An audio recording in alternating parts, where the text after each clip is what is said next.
todos os átomos necessitam de uma estabilidade química.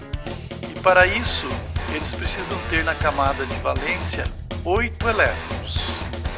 Então é através das ligações químicas que acontecem entre esses átomos é que é possível formar as substâncias, todas aquelas substâncias que conhecemos, como água, açúcar, sal.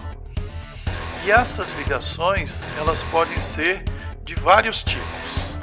Nós vamos ver primeiro aqui a ligação iônica, que é aquela ligação que acontece entre metal e ametal. O metal sempre tem que doar elétrons e o ametal sempre tem que ganhar elétrons o suficiente para que ele fique com 8 elétrons na camada de valência.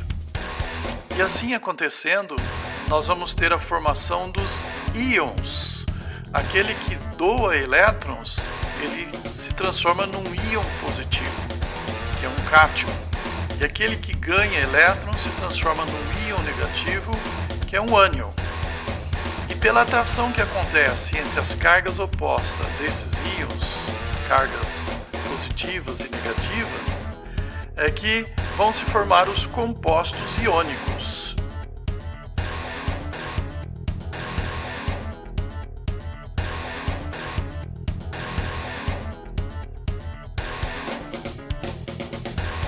Observe agora esse exemplo. O potássio tem 1 elétron na camada de valência. O enxofre tem 6. Para que o potássio fique estável, ele tem que doar esse elétron da sua camada de valência. Mas o enxofre tem que ganhar 2 elétrons para ficar com 8. Então são necessários 2 átomos de potássio. E assim, tanto um quanto o outro ficam estáveis quimicamente. O potássio adquire uma carga positiva, formando 2 íons. E o enxofre adquire 2 cargas negativas, se transformando num ânion. Então nós vamos ter a formação do composto iônico, que é o K2S, que é o sulfeto de potássio.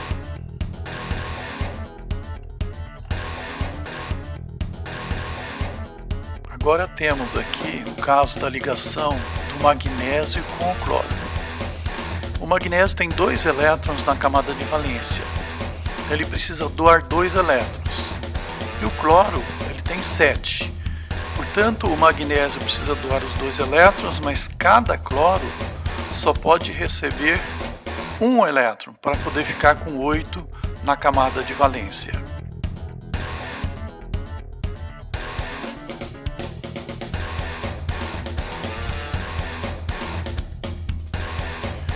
Quando isso ocorre, nós vamos ter para o magnésio 2 cargas positivas, porque ele doou 2 elétrons. E cada átomo de cloro fica com 1 carga negativa. Mas como foram 2 íons formados, no total nós temos 2 cargas negativas que se neutralizam com as 2 positivas. E aí nós temos então a formação do composto iônico, que é o cloreto de magnésio.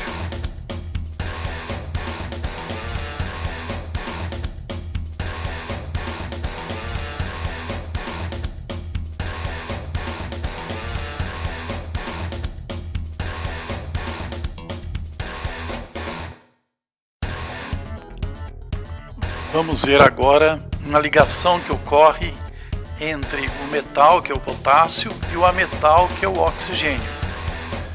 Veja que o potássio ele tem apenas 1 elétron na camada de valência, então ele só pode doar 1 elétron. Mas o oxigênio ele tem 6, então necessita ganhar 2 elétrons.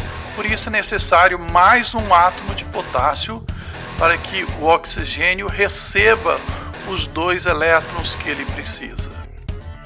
Ocorrendo isso, o potássio adquire 1 carga positiva, mas foram 2 átomos, portanto formaram-se 2 íons de potássio.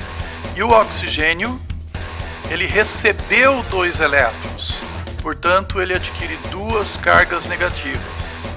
Pela atração elétrica entre as cargas opostas, vai formar então o composto iônico, que é o óxido de potássio.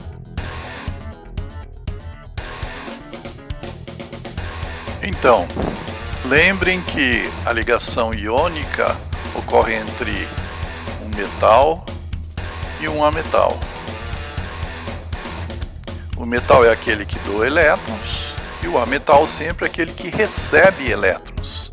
Nesse caso, o cálcio tem 2 elétrons na camada de valência porque pertence à família 2A e o oxigênio 6. Então o cálcio tem que doar os 2 e o oxigênio tem que receber 2.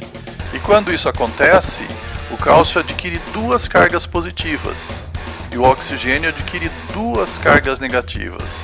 Então, assim, pela atração que ocorre entre eles, entre cargas opostas, forma o composto iônico que é o óxido de cálcio.